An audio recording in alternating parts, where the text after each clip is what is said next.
Hey everyone, welcome to Season 3 of the Parent Podcast, and I hope you had an amazing time of worship and study this week with our church family here at ABC. I'm Josh, youth pastor here at Acton Baptist. I want to thank you for joining me on your drive, your lunch break, or just that time you set aside for this each week.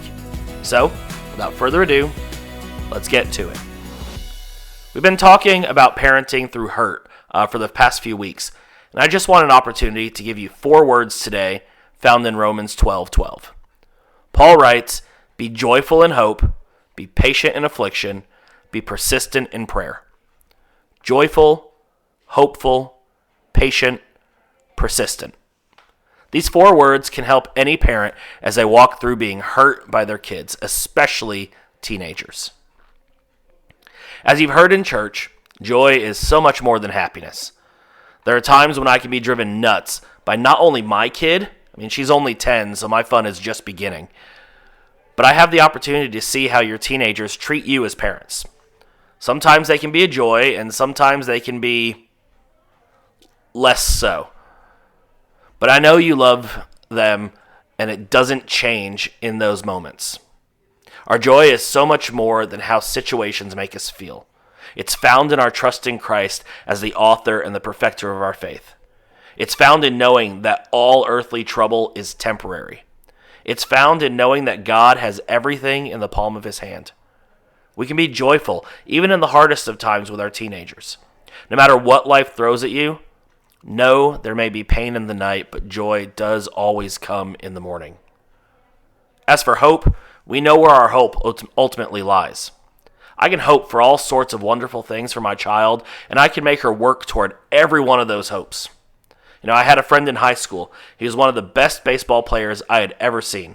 His parents spent thousands of dollars on private lessons, on travel teams, equipment, basically anything anyone would need to be able to make it in the game. One day, he was pulling out of a bowling alley in his car. He forgot to check again when he made his turn, and he was T-boned by a truck. He survived, but he was never able to play at the level his parents hoped for him.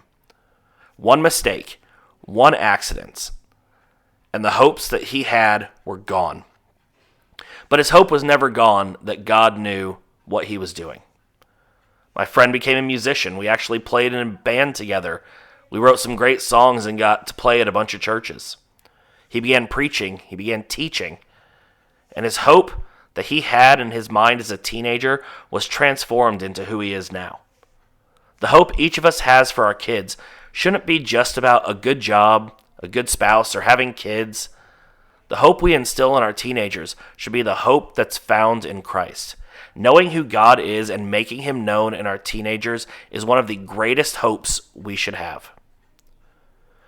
I was told a long time ago to never pray for patience because God would give me opportunities to be patient. I don't like being patient.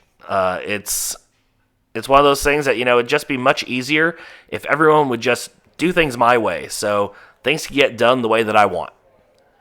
But that's not the way the world works. More importantly, that's not the way God works. This passage from Paul tells us to be patient in affliction.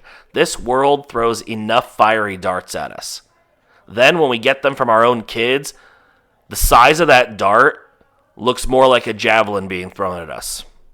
In one of my favorite videos, it usually always pops up during the Summer Olympics, is watching that video where a javelin thrower throws it as hard as he can, and it lands maybe a foot away from the camera operator, who knew his job was to stay put and record the event.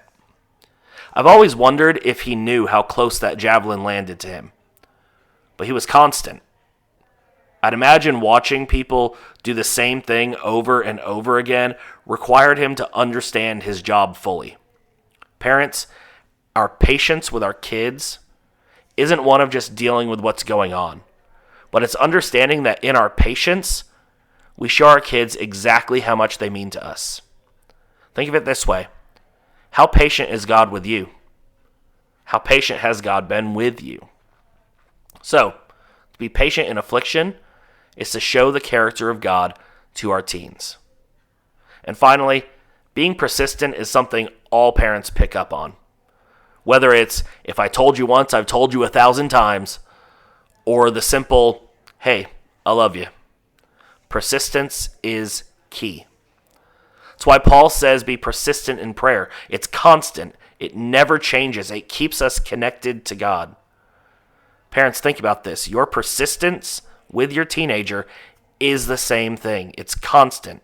It's never changing. And it keeps your teen connected to you. So in these coming weeks, when your teenager pushes back, when they attack, when they decide they know better than someone who's been there before, remember these 4 words: joyful, hopeful, patient, persistent. A few announcements before we finish up today. On Wednesday the 25th, it is See You at the Pole morning, where the students will meet in front of their school around the flagpole and pray for their schools. That will start at 7 a.m., and our youth that evening is going to take part in Fuse. Fuse is where all of our youth groups in town get together and we worship together. We'll be taking a bus over to the GHS auditorium as we meet with youth ministries throughout our area. Remember, Fuse night will start at 6, and we will be back at the church by about 8:30. Then finally, it is almost pumpkin season. Our Pumpkin Patch fundraiser begins October 13th and runs through the 31st. Students can sign up to work the patch in the foyer in front of the worship center, and we are always looking for parent and church volunteers as well. Thank you so much for listening today. Know that I'm always praying for you and your family. If you haven't already, make sure to follow our social media accounts on Facebook and on Instagram by searching for AB Youth Men. Also, go ahead and share our podcast so our reach can go out that much further. Thank you so much for joining me, and we will see you here at Acton Baptist and on the Parent Podcast next week.